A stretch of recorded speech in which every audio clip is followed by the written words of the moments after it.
Men tarakanman. Agar bu yerga uksus yoki juda kuchli hid sepilsa, men bu joyda tura olmayman. Nafasim qisilib ketadi. Shuning uchun o'zim qochib ketaman.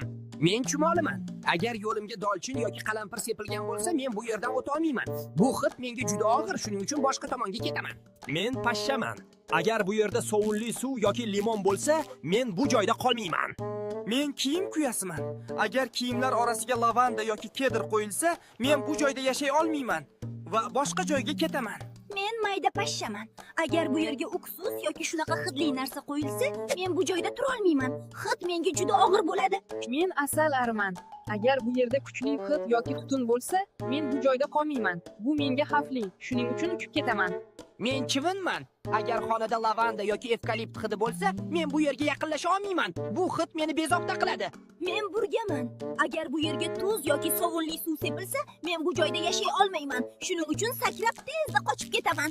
Men chigirtkaman. Agar bu yerda sarimsoq yoki achchiq hid bo'lsa, men bu joyda tura olmayman. Shuning uchun sakrab boshqa joyga ketaman.